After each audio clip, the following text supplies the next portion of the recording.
Digital media has put the power in our hands to unite. It's created an opportunity for Africans and the African diaspora to connect, share, and build a bridge between us. Now let me backtrack a bit to 1984, when a group of popular British artists came together to create a song that has forever been embedded in the minds of people around the world. It's created a song that cemented the idea that everyone on the continent of Africa is starving to death. The song is called Do They Know It's Christmas? And every year we hear it. Now, from 1983 to 1985, Ethiopia was experiencing a severe famine, and it's estimated that over 1.2 million people did die from this famine. And images of starving children with flies in their eyes and so skinny and emaciated that they looked like living skeletons became the poster child of Africa. I was born in Ghana, but I spent the majority of my life living in Canada. I grew up in the Niagara region in the city of St. Catharines. That city was not very diverse, so I usually was the only Black kid in my class, and everyone also knew that I was originally from Ghana. So any issues or conversations that came up about Africa or about Black people, everyone would just turn their head and look at me as if I had all the answers for all Black people around the world. So now I became the poster child for answering to Africa with all these images of poverty, conflict, war, disease. All we saw was this as the narrative of Africa. And it was a time when media had complete control over this narrative. And it's what everybody believed. And I also ended up believing the same thing too about Africa. And they were in complete control. The control that the media had transferred into images we saw with nonprofit organizations, charities, churches, people who took missions trips to save Africans. These images were always poverty, war, disease, conflict.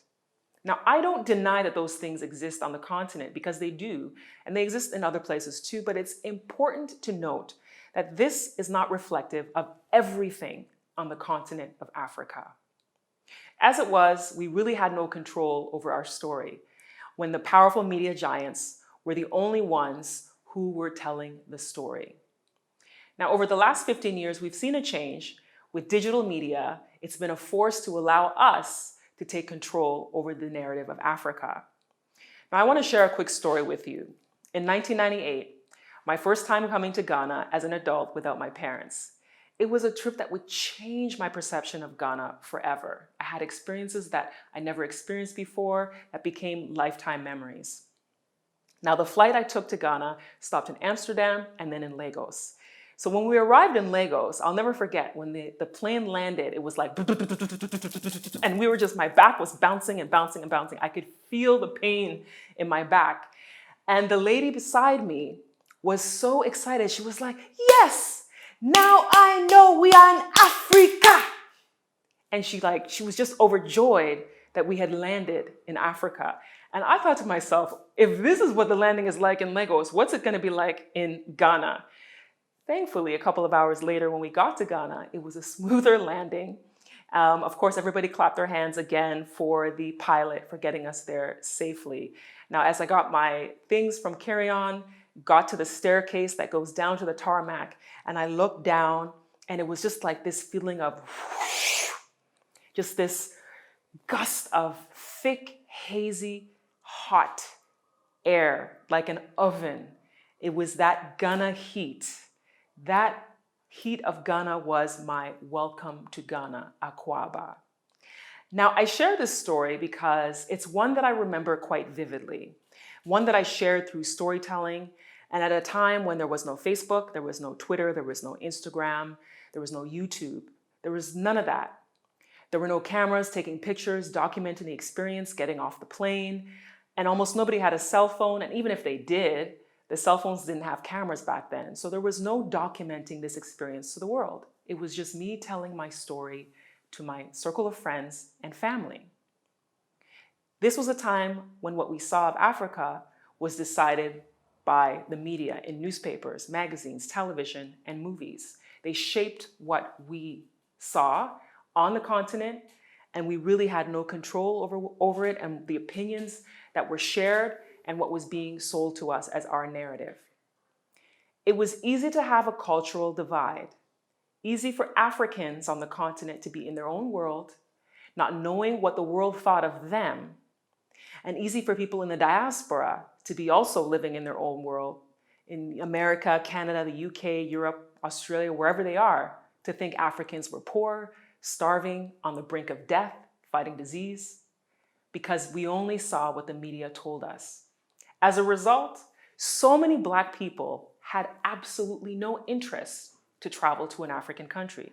It wasn't even seen as a place to go for vacation or holiday, unless you were talking about going to Egypt to see the pyramids, or to South Africa or Kenya to go and see the animal safaris. Despite the fact that Ghana has long been known as a place where they were into Pan-Africanism and wanted to connect our brothers and sisters in the diaspora with the continent since the days of President Kwame Nkrumah, it still wasn't a top place for a destination. It wasn't a place where Black people were saying, you know what, let me spend my spring break going to Ghana for vacation. No, unless they were going for a family visit or they were going to do some research or a small group of Pan-Africans. It just wasn't the thing. Now, with digital media, it's put the power of telling us our story, of uniting us. It's put that power in our hands. Through the sites that I mentioned earlier, Facebook, Twitter, Instagram, YouTube, Africans and people of African descent in the diaspora have put their voices into the conversations, and they've begun to effect change in their communities and around the world. Last year, during the height of the global pandemic, racial uprising because of the killings of African Americans by law enforcement became the catalyst to a global movement where Black people around the world, in the US, to Canada, to Australia, Germany, the UK, France, and across the continent of Africa, stood together, shared their stories, experiences, and mobilized protests to push for a change against systemic racist policies. This movement was evidence of how digital media, social media, has the power to unite us all as one people, bridging the gap between Africans and people of African descent all over the world.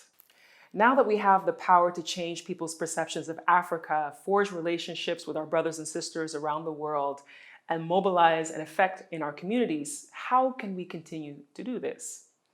Well, we can do this by being strategic with how we use our digital platforms. Ghana's Year of Return campaign in 2019 is one of the biggest examples of how Africans use social media as a tool to connect with the global diaspora, promote tourism, and show a side of Africa that people never imagined. For those who don't know, Ghana's Year of Return 2019 campaign marked the 400-year anniversary of the first documented ship of enslaved Africans to arrive in what is now Virginia, USA on August 20th, 1619. Now, in commemorating that, the government of Ghana invited African Americans and people of the African diaspora around the world to come to Ghana, come and visit the country, experience the country's culture, the heritage, traditions, and learn its history. The campaign included events, festivals, business conferences, and tours, and so much more. It was kicked off in September 2018 when the president of Ghana, Nana Akufo-Addo, made a formal announcement in Washington, D.C. Now, what exactly did the Year of Return teach us about using digital media to unite the diaspora and change the narratives of Africa? Number one, aligning with high-profile people. Aligning with people like celebrities, business people, activists, athletes, and political figures can instantly boost your content, resulting in an increased reach to your potential audience. For example, when the video about Steve Harvey coming to Ghana was posted on the Year of Return page, instantly, within a few hours, it had thousands of views and initiated conversation from Ghanaians to people in other parts of Africa and in the United States wondering, what's Steve Harvey doing in Ghana? I had people sending me messages who'd never even thought about coming to Ghana asking me what's going on over there. When Boris Kodjoe and Bosma St. John brought over 100 of their friends and celebrity friends to Ghana, That also brought up huge conversations when people were seeing celebrities posting about being in Ghana on social media. Number two, creating events and activities that would attract people with a common goal or vision. The Year of Return did this very well by having events that were endorsed and then promoting those events, and the diaspora community was enticed to come to Ghana when they saw these things that were going on. One of the top types of events was Afrochella, which was a cultural festival with music performances, arts. It was very creative and celebrated African culture. And many people booked their flights based on when Afrochella was happening. Number three, capturing images that are against the norm of traditional mainstream media. Now, I remember friends in Canada and in the US, whenever I would post things on Facebook or on Instagram, and they would say things like, your pictures, that doesn't look like you're in Africa. It looks like you're just hanging out here. And I'm like, well, what's Africa supposed to look like? Then they said, well, not like your pictures. And that's because their minds have been pre-programmed as to what Africa is supposed to look like.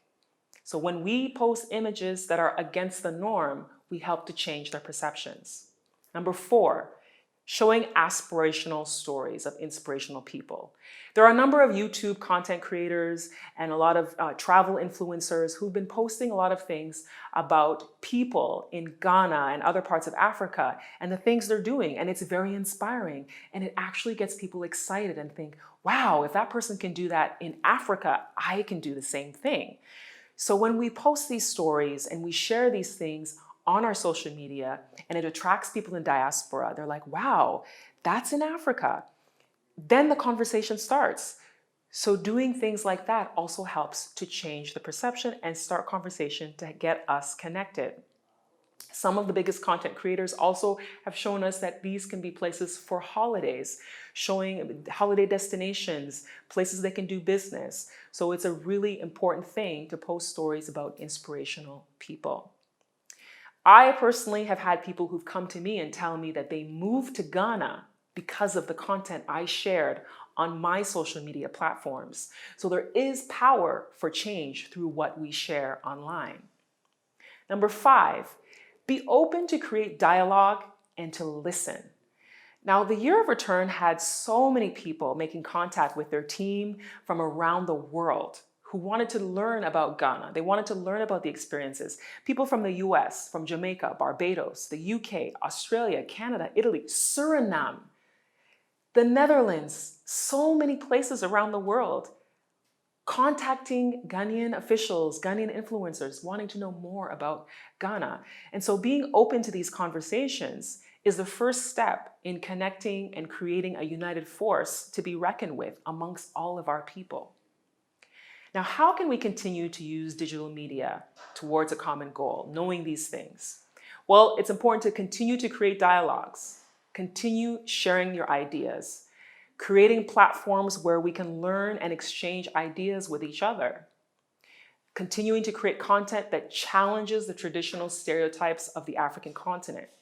Some people will argue that it's not realistic to post some of those things, but is it realistic to only post the negative that's already been shared for decades and decades and decades? Collaborating with our brothers and sisters around the world is very important, and we must recognize the value in doing this the same way that companies do. Companies are now recognizing Black digital creators. In a quest to share our stories, we see YouTube Black, YouTube Africa, Netflix Africa, all jumping on board. Now, if they can see the value in the stories we're sharing and collaborating, why isn't it the time for us to see it ourselves?